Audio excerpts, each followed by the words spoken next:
Hi, this is the Dr. Deborah Show, and this is the show where we talk about bringing peace and calm into your life. Later in the show, we're going to be talking about mental health stigma, and we're live at KCSB FM Santa Barbara 91.9. KCSB is a platform for cultural expression and thoughtful discussion, and it provides a diverse educational forum. I'm a Santa Barbara-based clinical psychologist, and I specialize in pediatric neuropsychology. And during my clinical training and my current work, I've treated thousands of people, and I want to share my experiences with you. I'm also a UCSB alumni, and I live locally in Santa Barbara. And this show is all about our community and how to create compassionate conversations about our well-being and health. Today on the show, we're talking about mental health and well-being with a focus on music with our very special guest, Glen Phillips. Glen Phillips has been a touring musician for 30 years, and he is the lead singer-songwriter for the multiplatinum band Toad the Wet Sprocket, and he's also released numerous solo and collaborative projects, including the Mutual Admiration Society and the WPA with members of Nickel Creek. In addition to touring and recording, he has been leading community singing circles since 2017. Phillips has created music for the television series Breaking Bad and the soundtrack for the film Imagine That. Welcome to the show, Glen. How do you do? I'm doing great. Thanks for coming on. So we're going to talk a little bit about mental health stigma, mental health and music, and then prevention awareness through music. And we're talking about mental health stigma today because in recent news, did you know that mental health is the largest public health priority? And it's also the largest financial burden of any health issue in the world. That's according to the World Health Organization and the World Economic Forum. The Centers for Disease Control report that's titled Attitudes Towards Mental Illness found that stigma and embarrassment are two of the top reasons why people with mental illness or mental health issues do not seek help or medication. I always like to really reinforce that issues that surround mental health affect people from all walks of life. There's a great annual time special they put out every year. Last year was mindfulness meditation. This year it's on mental illness or mental health. And the back cover says that every person at some point in their life will have mental illness. And I actually like the word mental health issues versus mental illness because I feel like illness is a strong word. And I just also like to talk a little bit about what is mental health. I think of mental health as having a physiological balance, meaning your heart is beating at a nice rate, your thoughts are balanced, your nervous system feels calm, and that gives you a sense of inner peace. And I've really found myself that playing and listening to music benefits both our mental and physical health. There's a lot of research that have shown that music increases an antibody that plays an important role in immunity. And so it's actually a very natural way to help prevent us supposedly from getting sick. I don't know. We'll talk more about that. And also, they found that listening to and playing music can lower levels of cortisol, the stress hormone. There's been a lot of research with a doctor, his name's Dr. Levitin, and also the British Journal of Psychiatry has demonstrated that music therapy, when combined with like standard therapy, like psychotherapy, is a successful treatment for depression. So I think it's a really relevant, important piece of our lives. And I was wondering, Glen, how you would describe mental health. How I would describe mental health. I don't know. I could speak to the music part of it. I mean, it's, you know, number of artists, I think, will talk about music saving their life, kind of being the thing that,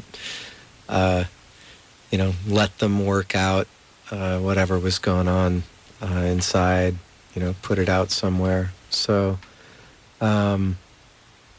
there's a lot of truth to that. I mean, a lot of what I've been doing recently in leading these song circles as well is based on, I think it's a great antidepressant. You know, started doing these circles, I don't know, maybe 4 or 5 months before the landslides. And, you know, it was at a friend's house in Montecito, and all these people who, you know, lost their houses, world was shook up. Especially singing with other people is actually apparently Right. clinically proven to be even more effective than singing on your own. And I know And it's the like church effect. exactly. I mean, without the that's what dogma. I was talking to somebody else about that. It is like the church effect because I mean that's one of the few times where we actually sing with other people. I think. Right. I mean, when we're in groups like in choirs or at churches or at school, but a lot of times we don't create an intentional group. So you have a group that anybody can join, or is it like a specific group that you've created for specific people? It's I mean, if you go, I've kept some of it just word of mouth. So it's sbsingingcircle .com or .com. Yeah, and there's a little sign up there, Santa Barbara Singing Circle. But it's yeah, anyone can sign up. Anyone can come. I've done workshops at Yoga Soup and Carpentry Arts Center as well. But it's a style of music. I've been wondering about non-performative music for a long time. You know, as somebody who's been in front of people on a stage for 30 years, wondering why we have so few experiences that are based on, I don't know, just the act itself of making music. And not having to be the star. There's, you know, there was this whole American Idol attitude that came in where everybody was supposed to have their 15 minutes of fame, but that's not actually the good thing about singing. The good thing about singing is kind of ceasing to exist for a bit and letting the song take you over. Like a bliss, yeah. Yeah, and that, especially for people who've been voice shamed, right? We have all these, the things that give us the most kind of pleasure and where we're the most vulnerable are precisely where, I don't know, in this society, those vulnerable spaces are really easily to get hurt in. And so the thing about the circles I do is they're not audition based. I encourage people who've been told they can't sing to come and sing. And so it's not about sounding great or standing in front of everybody. It's about being part of something. And makes people really happy. It's like a music tribe. Yeah.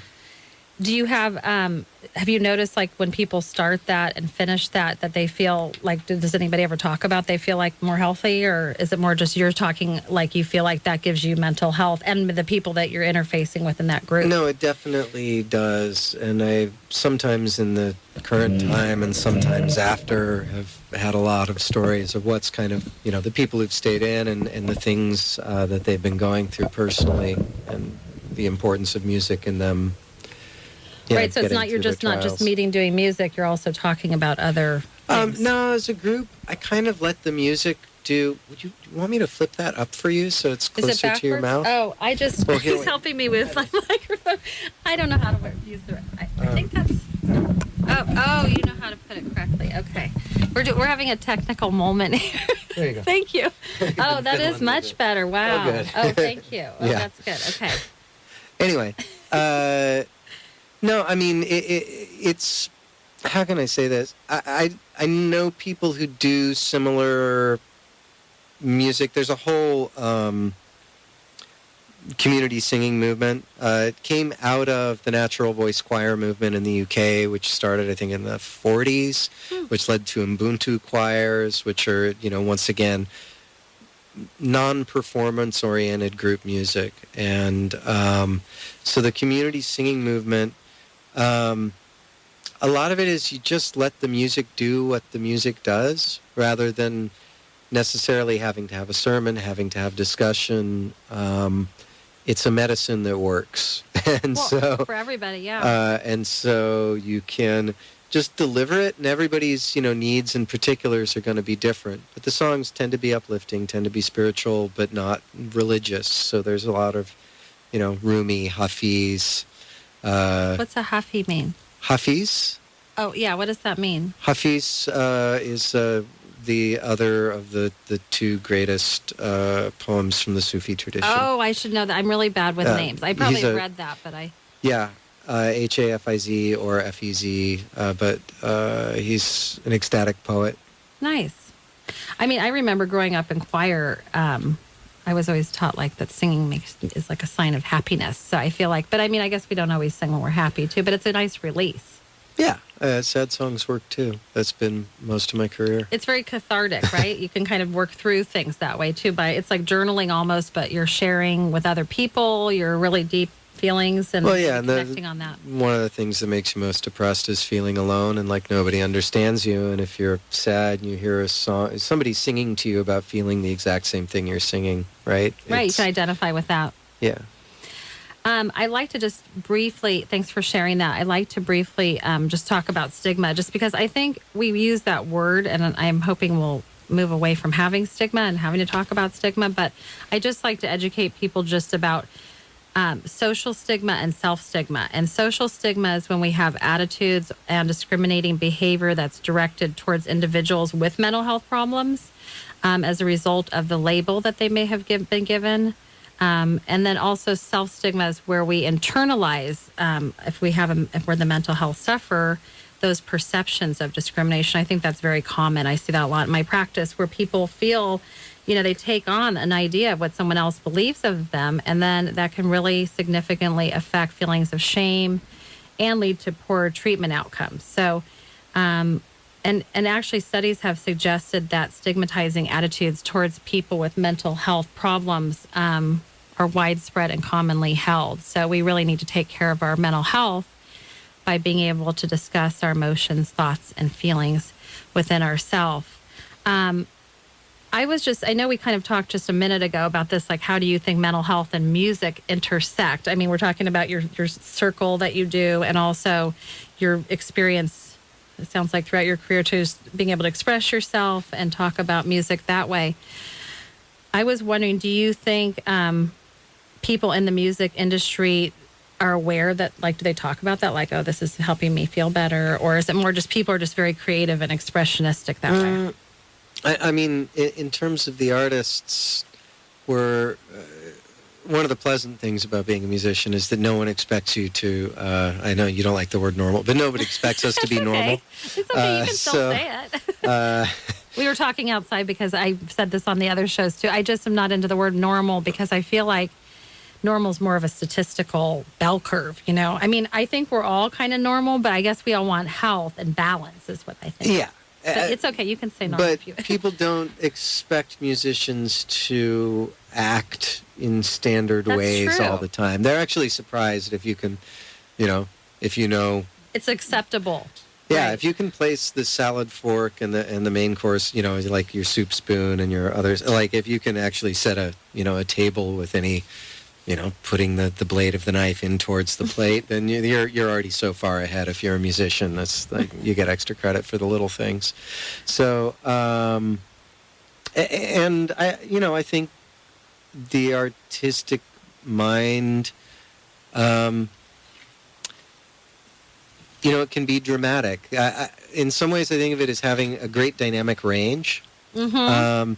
And great dynamic range is a challenge, right? We can reach really ecstatic heights, and we can go to great depths, and you don't always want to be swinging wildly between the two. And I think learning, Although we're doing that all day long. Like that's what I did my research on, which is like how we regulate ourselves. And the term I call it is like recalibration. Mm-hmm. I feel like that's why I like meditation, because you don't have to sit for 20 minutes either. I've created a very brief meditation that I give my patients. But I think that it's really about finding moments, too, because we do really swing, like you're saying. I mean, we probably all we all do feel that. And that's really what psychology is about, is the tension of the opposites, feeling super happy and feeling super sad, but then finding your middle ground. And I think that's what gets hard, because sometimes you get pulled to kind of in one direction. Well, and even the expectation that you should somehow always be living in the middle ground. Exactly. It's impossible. Yeah. Yeah. I mean, that's where mindfulness comes in, presence, any of the main, the common ground of most spiritual teachings is about being in the moment, regardless of if it's ecstatic or depressive or in the middle, and just kind of showing up for it as it is without adding a lot of extra drama and extra story. Without clinging to the highs as if you want them to last forever, or thinking the lows will never stop. Exactly. I mean, if it which is a practice. Which is what? It's a practice. It's a practice. Oh yeah, I work really hard at that. I mean, I myself have had, my own mental health issues. I have depression that I've had to go through, and I've managed to find ways to kind of just do my meditation. I get together with my friends. But I also do work very hard at kind of moment by moment, really checking in with myself and seeing where I'm at. Because I think that that doesn't mean I'm a depressed person. It might mean I have depression at times in my life. But I think like Alan Wallace, he works with the Dalai Lama. He talks a lot about that things are fizzy. Everything's in flux. So nothing's static. Nothing's fixed. But it's such a good point that I think, like, if I were to walk in here like Cardi B, right, that new hip hop artist that my 12-year-old likes, like, I would not be very easily, accepted. But she's fully accepted for that expression, right, of herself. But I do think the way we talk, or, like with singing, and also the way we present ourselves is very different from an artist. Yeah, depends on the artist. Most of us are pretty mellow, but we can also get away with a lot if we choose to. Exactly. I was looking on the news, and it said that yesterday there was a group that got together that the title was called "Let's Make Therapy Cool." It's a time for the music industry to rethink mental health. And the person who was doing the article, his name's Nick Jarjor, so I'm not sure who that is, but he was talking about how artists and culture creators should embrace counseling and self-care, and that he said there's a mental health crisis in the music industry. He says, but you wouldn't be able to tell that from what you see on Instagram. And he says that it's too bad because really we need to focus on our inner well-being. So there's this group of people who, at the 2018 Billboard Live Music Summit Awards, I guess they had a panel that was titled Shattering the Stigma. It's time to talk about mental health. So I was really excited about that because they were talking about people overdosing and things, just turning to things too when the stress gets so big. Yeah, well, and it's, being a musician, there are simple things like, number one, you don't always have to act in the, according to the standard modes of behavior. Beyond that, if you're on tour, you basically, especially alcohol, you can basically drink for free as much as you want all the time. So if you don't have a really good regulator internally for that, you have to develop some firewalls. And I think people are also sold this idea, and it's been made worse, I would say, by social media.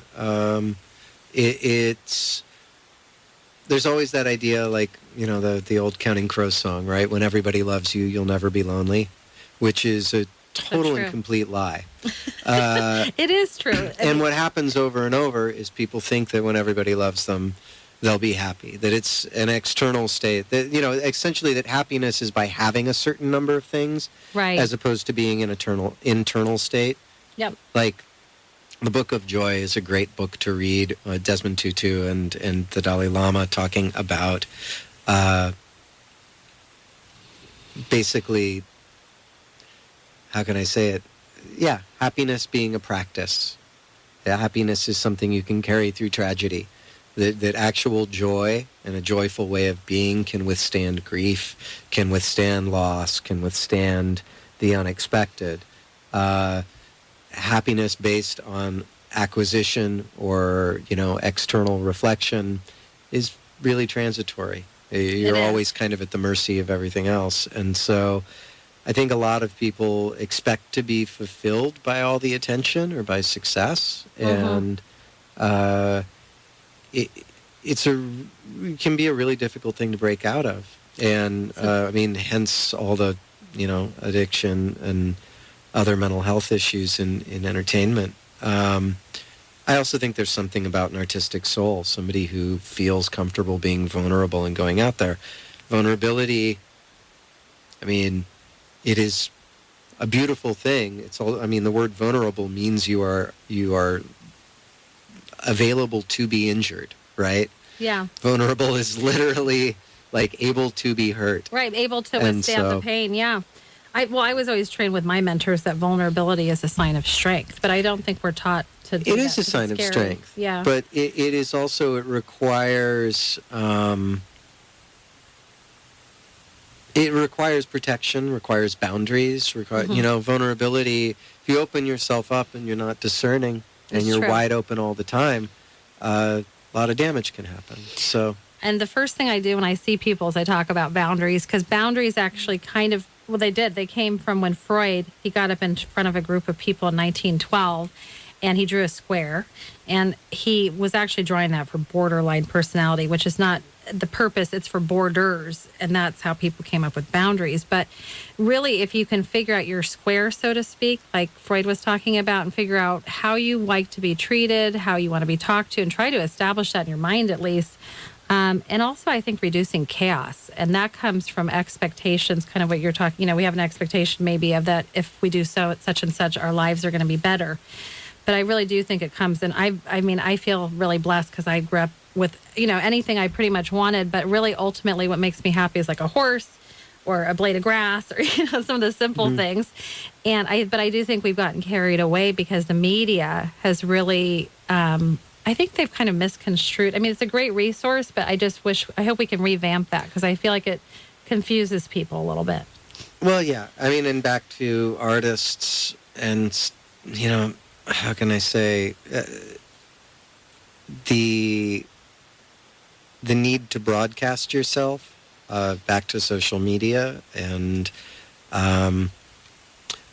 as an artist, I have struggled with social media because it's apparently now required for me to get out there and promote myself. And I notice when I spend any time at all, it's hard for me to open it up, post a show, and just turn it off and not take a peek and see all the people who are trying to reach out and contact me there, who I work through normal email. If I respond at all on Facebook and anything, it's just to say, email me. I use Facebook kind of like a Rolodex, but I do have some pictures and I do put my Dr. Deborah Show on there. But it's a difficult thing to not let engulf you more. And right. I notice I get way more depressed. I get really unhappy if I'm living through Facebook at all. That's very common, yeah. And as an artist, you're supposed to be promoting yourself, but that bright promotion, that always having your extra smile, that always being on in a certain way, we need quiet and silence, and we need not to sell ourselves or commodify ourselves. And it's the weird thing with, I guess, my concern in the modern social media world with even talking about mental health issues is, it shouldn't just be a badge for, how can I say, like, I've been depressed, so I have an edge, so I'm real. I mean, I remember that in the 90s. Oh, like, yeah. if you weren't edgy, then you obviously were shallow, and some people are just quieter about their internal struggles than others. I don't think it's about, like, for me, I agree. I don't think it's about comparing, like, who has more depression or who has more whatever going on in their life. Yeah, I think, so you're saying that, like, people were not, in the 90s, what were you saying about that? It was... Oh, in the 90s, just edginess was the religion for a minute there. I was probably a non sequitur. Yeah. But you're talking about how you have to go out and promote yourself, but then by doing that, it's not really innately, you don't feel like it's as healthy because in a way you're being kind of disingenuous or something a little bit, like, because you have to put on a sparkly face. I know you're And so on the one hand, I think it's great for artists to get on Twitter and actually destigmatize mental health issues by talking about it. I also think it'd be probably healthier for everybody to just turn Twitter off permanently. I have a PR person and he's been trying to get me on Twitter. And I keep saying to my son, what is Twitter? I mean, the name is fun, but I have a name, I have an account or whatever, but I actually don't really go on there at all because just one more thing to get immersed in. So kind of what you're saying is really checking in with yourself and assessing, making sure you're not getting too immersed because with Facebook or other multimedia or media kind of things like apps and all that. And I do notice a lot of the people I see that are in college or in high school or in grammar school, I mean, they're really immersed in that. That's all they've known is these phones and communication. What do you think about ways that like young adults could kind of do what you were talking about, like kind of in their mind thinking, okay, Facebook makes me not really feel very happy. So, I mean, my girls are like my heroes for that. They've got, my oldest one, I could actually tell she was lonely when she's out in Albuquerque teaching dance in the juvenile justice system. And I could tell she was lonely out there because she started an Instagram account. It's like an It was indicator. like, honey, I love you. Well, all the kids tell me Instagram's kind of like you put up, because I always ask them, because I don't have really Instagram. I have like 3 pictures that I probably accidentally kind of did. But they said that that's like you put up all the best of what you have. Like it's like your best, like you pin up all these pictures or something. Or is that Well, Pinterest? you put maybe pictures there, and I mean, yeah, they're both visually oriented social But also media it's supposed to be like this platforms. perfect kind of self or something. Like it's not. Well, that's really what a lot genuine. of people do, is that people broadcast the images of their dream life. And so, it's an uneven representation of who people are. It's got a different set of pitfalls than Facebook or Twitter. They all have their own, they all have their own uses. But my girls generally, my youngest, my 17-year-old, has no social media. She had Snapchat because there was some kids she went to Cambodia with, and they all communicated via Snapchat. So she had Snapchat for her Cambodia friends who are like all over the country and the globe. Is that like texting or what? I don't know what Snapchat. Yeah, it's like a texting thing. Okay. It's more, once again, they're all a thing. Middle one takes photographs, but she does beautiful, film photography, and she puts those on an Instagram and So I guess you could leaves it about there. But they have very little going on in social media. They don't live there, and it's kind of more so their friends in other towns can send each other pictures. Like they keep it. Probably growing kinda up in your small and family, maybe personal. they Well- appreciate the privacy or the mellowness or something. Yeah, I think they also saw, the first platform, they saw Facebook turn into like where old people go to complain. Right. Right? So it turned them off on it. So I realize they're not necessarily the spokespeople of their generation, but it makes me really happy to see them opt out and not get lost in their phones. And, my youngest, my daughter Freya, is really, if you look at your phone during it, she can look at her phone during a meal. But if you look at your phone, like when you're supposed to be paying attention and being present with her, she doesn't let me get away with a bit of it, which is fantastic. I like to do that too. I actually tell people they're phubbing me, which is someone taught me. I mean, it's like Phubbing it's is like the- snubbing, but with a phone. So There I you just go. say it right to the person's face. Okay, so we kind of are talking a little bit about media and kids, I guess, too, and how media impacts mental health. And then also just about how you kind of with yourself or take care of, the singing, would you call it the singing circle? Locally, and then just kind of going out and being this public personality, where people see you in a different way. It's probably hard to juxtapose too. It's a strange job. Yeah. Having the feeling that a room full of people are looking at you, and because they are. So it's, I don't know. I don't know what to say. I just about it think exactly. that, if we get back to mental health stigma too, I think that misinformation and isolation, negative attitudes, can really affect a person and how they perceive and understand what they're going through, and then how they apply that to what they do in their life with their media or their friends or those pieces. What do you think that your work in the music field has taught you about the attitudes held toward mental health? Mostly that people are a little too quiet about it. It's hard to sometimes find the perfect balance. I will say, as an example, I have the tendency, how can I say this? I can go really dark about things that don't really matter, or that are far off in the future, or that are kind of creations of my mind based on a true story and based on real possibilities, but blown out of all proportion. And when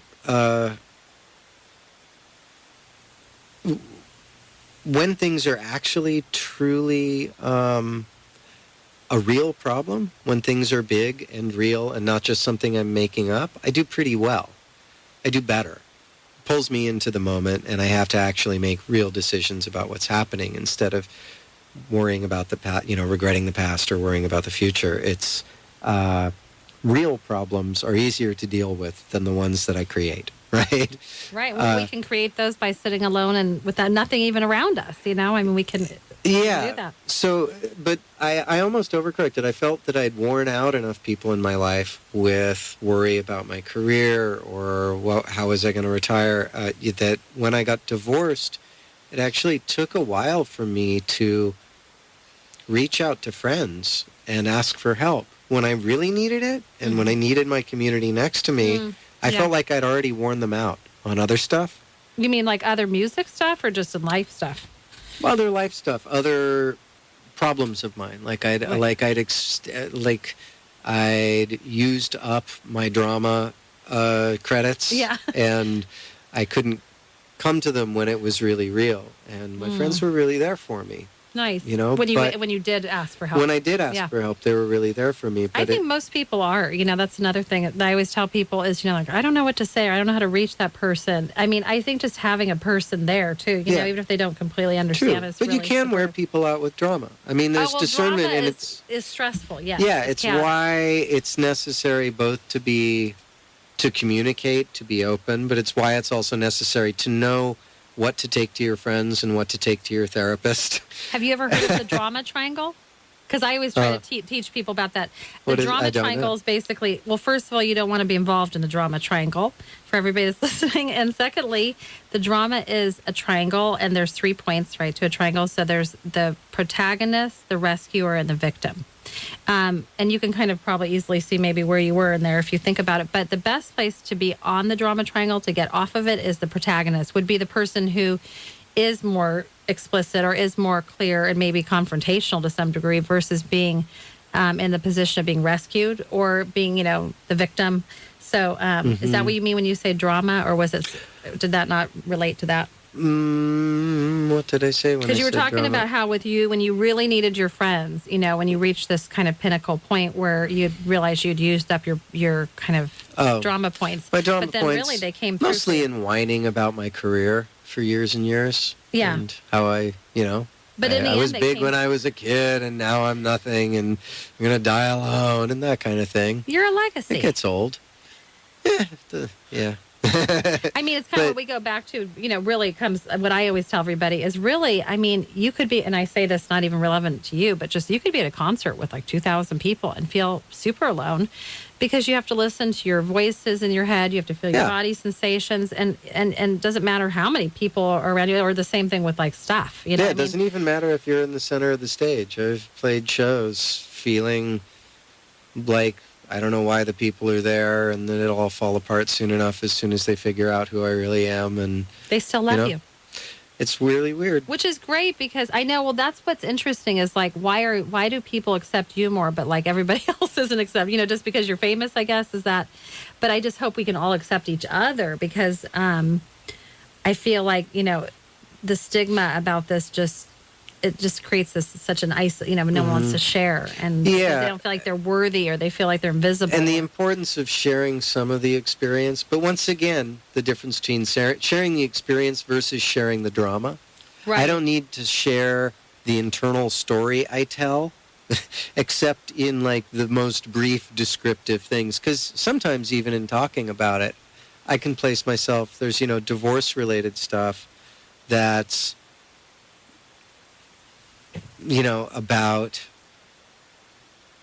loss of a sense of security. It's about loss of the partnership and all the benefits of partnership. That's loss of, you know, having my kids grow up and move out of house. And I can easily use my ex as a proxy for all my other loss and tell a whole lot of stories that aren't true about her. She's an awesome woman. And so it's a question of knowing. I had actually a friend that I called during the divorce process who I said I conscripted him to be the one person that I could be a jerk with. And like, I'm going to call you if I'm angry, if I'm going to spout lies about my ex. His wife is my ex's best friend. And I knew he wouldn't let me lie to him. He held you accountable. But it was a safe place for me to get rage out. You know, like I had all these feelings, and I needed to be able to express them to somebody and be listened to and not judged, and also not be allowed to think I was right. I strictly avoided talking to other recently divorced men because they were poisonous. You know, it's really easy to get in a lot of conversations about how, you know, and so I had enough executive function to go, okay, I'm going to get angry. I'm going to think these awful thoughts, but I don't want to bring them out in public, and I definitely don't want to be told they're right. Right? He was like your quasi-therapist. He was my quasi-therapist. and so... You were called QT. No, I'm just kidding. Yeah, but it worked. It worked pretty well. So, I mean, there's... You had established that relationship, and he was willing to do it. Yeah. Yeah.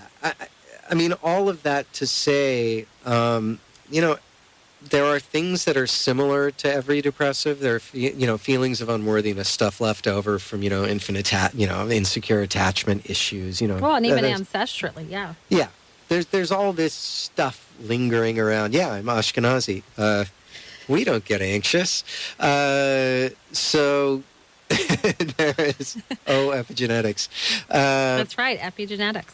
But I guess what I'm saying is that there's like a way of talking about this. There's a way that's like just spreading your story around and trying to get people to agree with your story. And I think the thing to be aware of as a person going through mental health, and it's really difficult because the stories are so compelling. The stories feel like the real issue. Mm-hmm.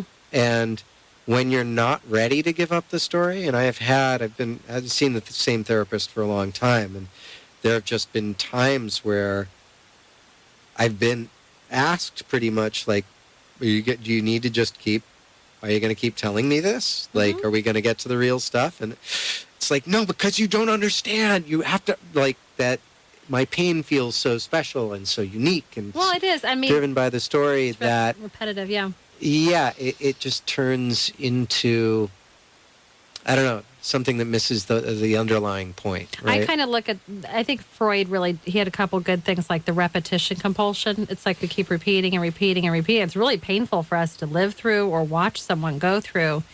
I kind of look at like an old wagon wheel because I'm kind of a cowgirl, but like, you know, just going around, you know, and you kind of have to stick something in there and I think that's what the person's trying to get you to do. Oh, yeah. But you have to remember neurologically, the more you recapitulate, you keep going over that same thing, deeper you actually are making a muscle. What's that? Deeper the groove gets. Exactly. Yeah. And the groove, yeah. I mean, I like what the Dalai Lama says. He says that if we go down the same cow cart, because they drive cow carts in India, that the grooves get very deep from the wheels, and it's very hard to jump onto another cow cart, you know, and it's kind of like that. Mm-hmm. We get habits that are hard to change. But, you know, I mean, I think we try new things. Like, I like that you had a new idea about your friend. You know what I mean? That you just came up with that idea to kind of talk to your friend about heavy things without getting any kind of feedback. And I do think it's a great point you're bringing up, you know, just for people to think about, is just that we live in a culture where we give information to people. We ask for kind of quote unquote advice from our friends or people we interface with, but then we kind of are hoping we're going to get something back that's probably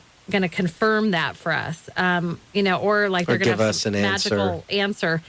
And I really think it takes some work. You know, it's like doing sit-ups or, you know, working out. You really have to stick at it, stick with it, you know. So, yeah. I think that you have to just try new things, too. People get stuck doing the same thing over and over. Another little tidbit I found, because I do my research, is that there's a new project that's come out called Can Music Make You Sick? To better understand the relationship between working conditions in the music industry and mental health. And these people, it's a neuropsychologist at the University of Westminster, so it must be in the UK. They're building their research on evaluating like clinical measures of mental health and well-being amongst music industry workers. I thought they made a questionnaire, and what they were trying to do was improve the quality and support in that industry. So last year there was this PRS for Music Members Benevolent Fund, and it was teamed up with Help Musicians UK. to support what's called Music Minds Matter. And it's kind of neat. It's like a 24/7. I'm not telling you that this is something we have to do here, but it's just an idea of a 24/7 support line, especially for musicians.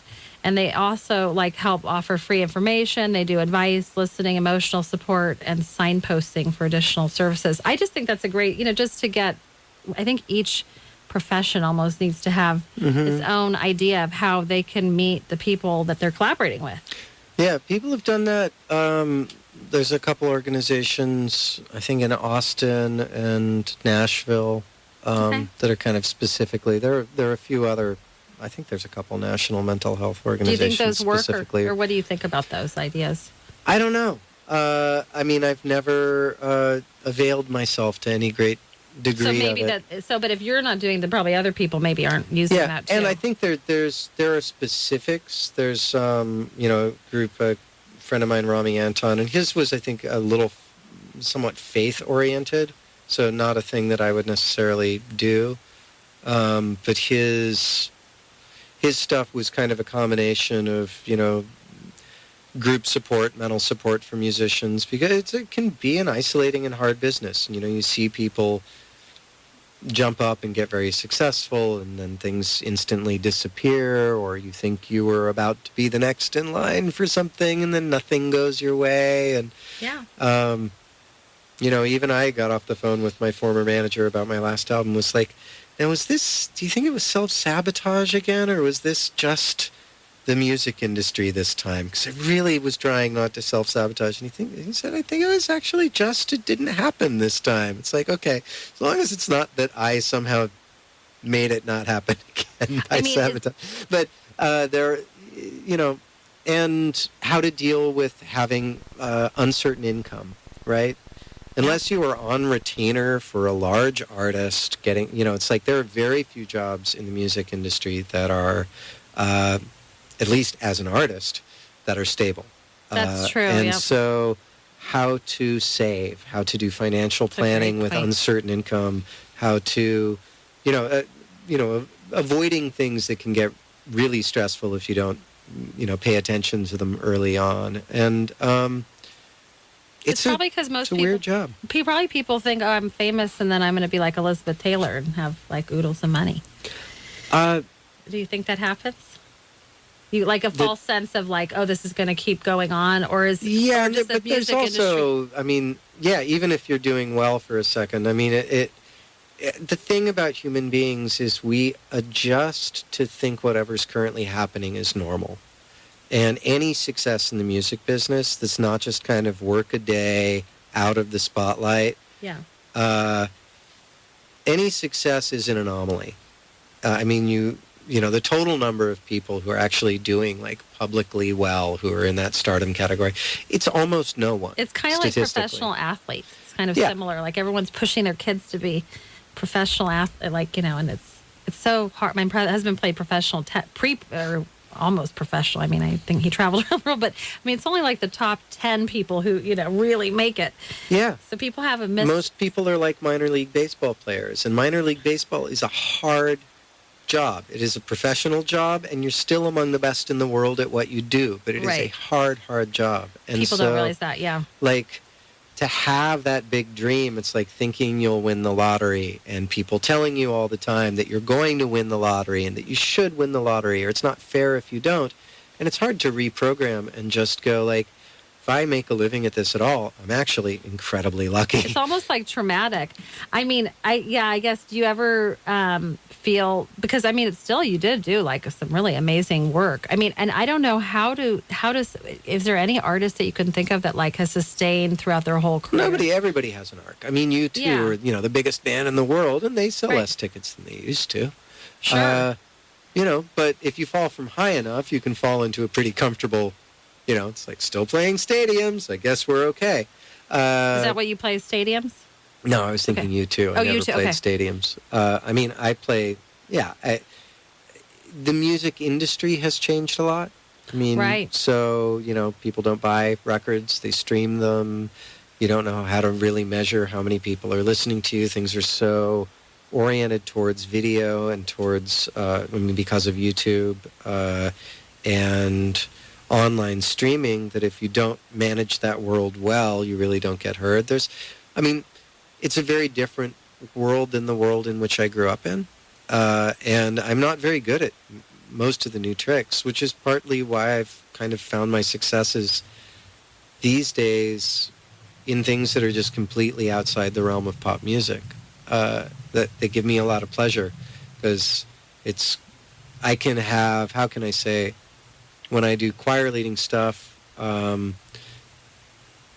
doing something that is completely about the moment and not about what I did when I was 23. When I go out with the band, it's always a reflection of my largest commercial success, which was when I was younger than my oldest child. So if I look at my life in terms of success or lack of success, in terms that most of the world responds to and rewards, I'm going to get depressed. So I don't think those criteria are even the right criteria. Right. That's what gratitude. That's why I like gratitude, because it's like, I've had my own things happen. I don't need to get into it, but it's like sometimes I just, actually almost every day I try to wake up and I'm glad the air is fresh, the sun's shining. I always tell my patients start their day with something that gets them, just even it could be a rock from the beach, because I think we lose perspective too. And but also probably you being thrown in at 18. What, were you 18 when you started? I was 18 when we started. But there's a part of it is also, I don't know if it's easy to do spiritual bypass, but you can do the spiritual bypass on that, right? And go,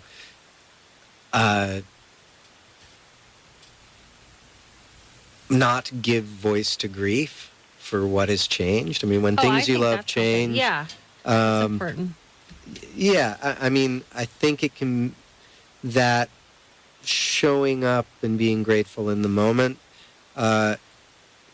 is a process that actually has a lot of depth to it.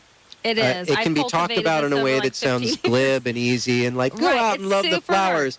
But it takes like work and presence. It does. And a sense of bravery to throw away value systems that are held by everyone else, right?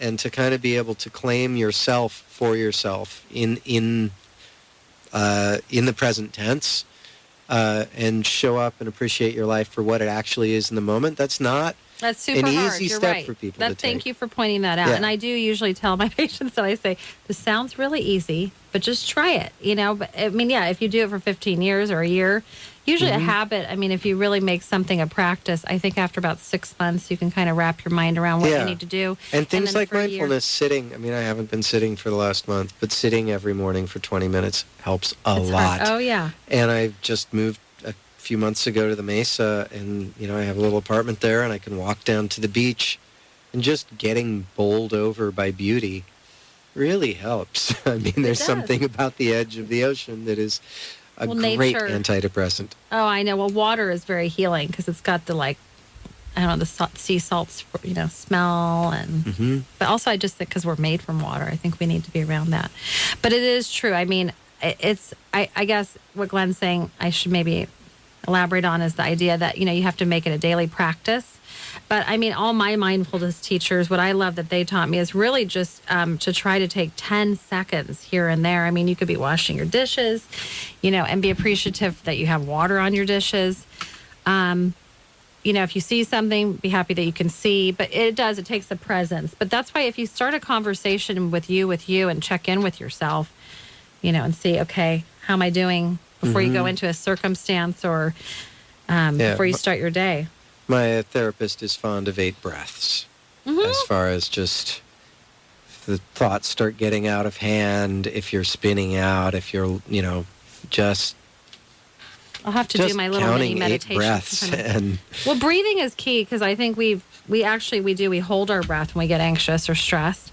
And also when we breathe, it really cleans our blood. So it's, it helps us regenerate.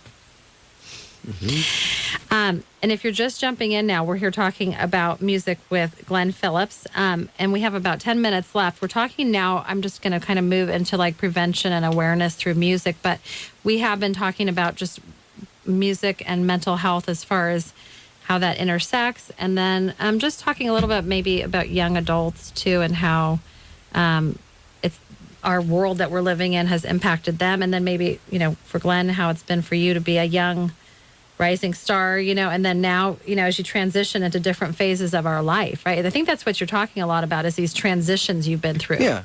And I think we also are so raised with the idea like, oh, I can't wait to get married and I'm at a white picket fence and I'm going to have kids and I hope I have a successful career, right? Or, I do something that helps other people. Which we may, but things will change. I mean, Exactly. I think people often think they will arrive somewhere and be done.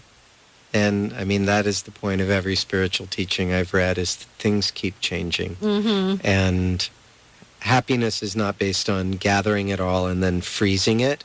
And, it's moments. Yeah. It's moments, and it's about moving with changes. It's about being able to grieve, being able to let things you love, not to not care about them and lose them. Right, to avoid them. Mm-hmm. But you can't stop things from changing. It's like the only thing for certain is that everything will change. Well, I think that's a big illusion is people think they can kind of control things, and that's, it's true that everything is in flux. Well, and once again, there are many spiritual bypass practices that are, there are religions that do this. There are self-help books that tell you if you get your attitude right, you'll get everything you want. And that's true. And I think if you get your attitude right, you may find that you have everything you need, mm-hmm. and you may find that you decide to want the things you actually have. Mm-hmm. And you may have the resources to change the things you don't want around you.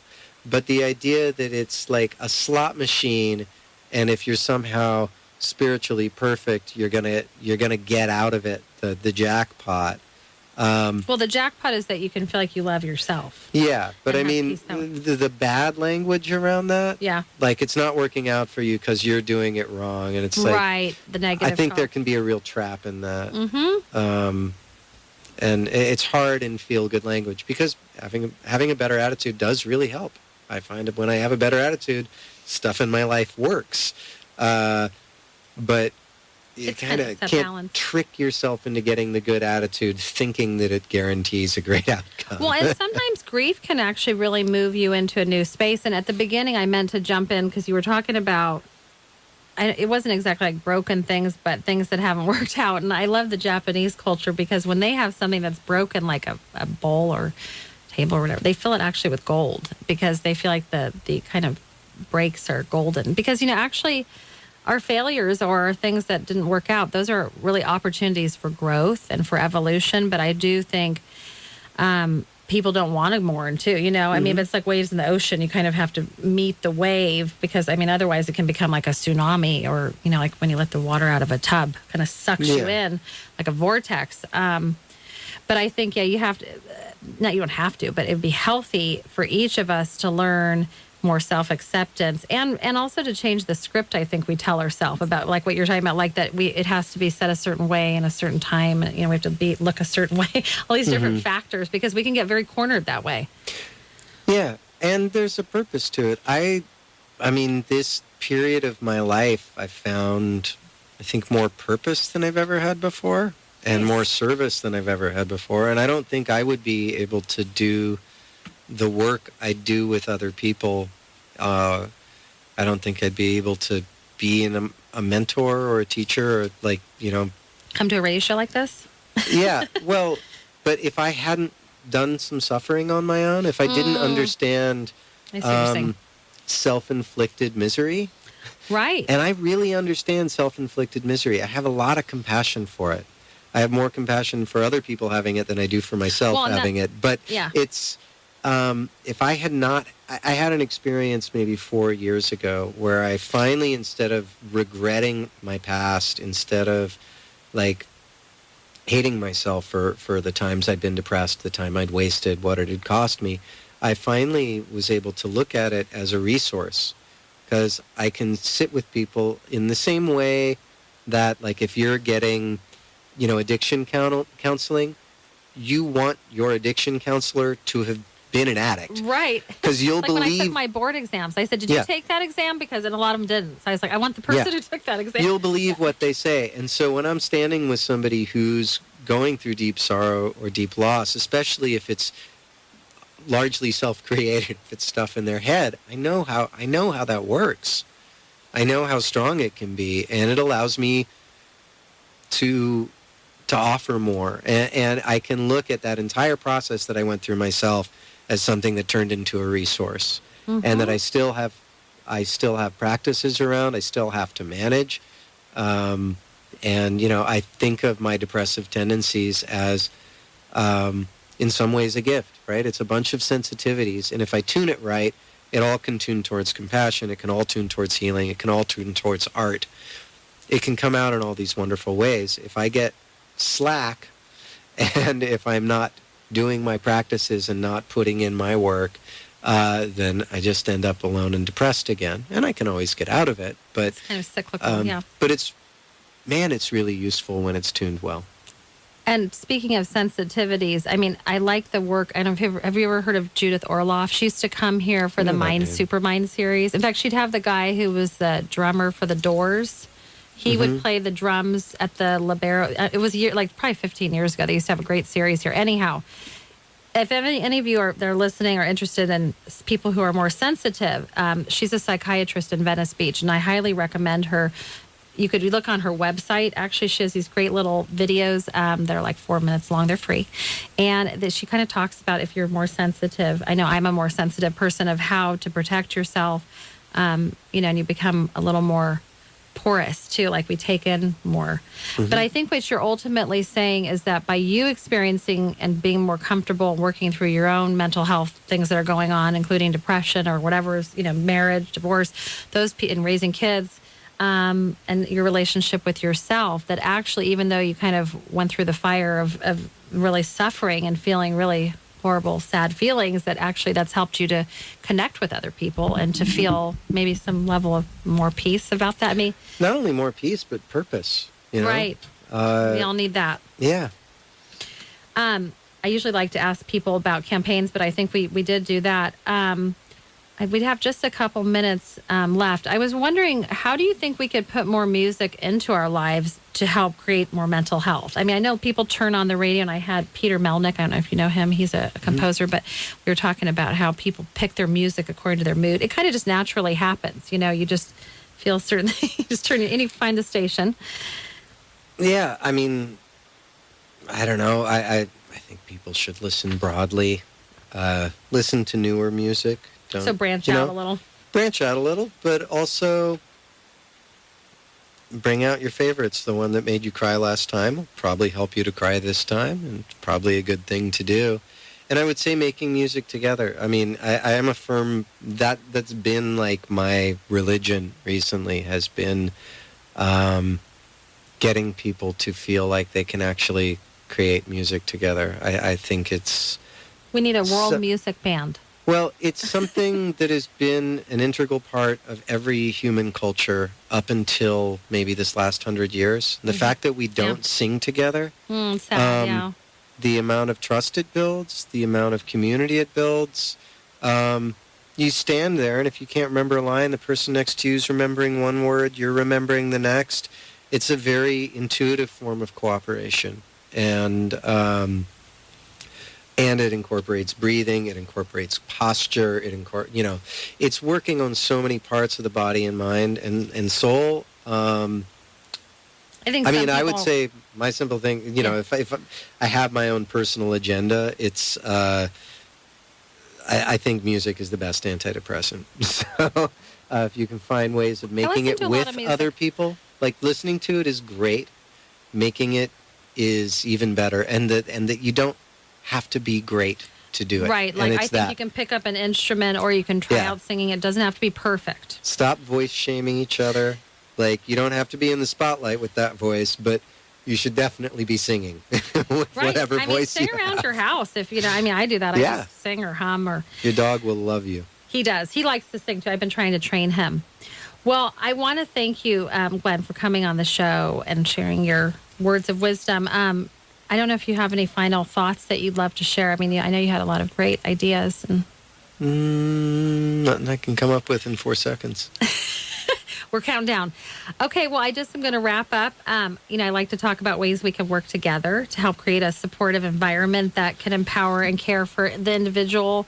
I think some ways we can work together are volunteering, checking in with ourselves, learning about other cultures,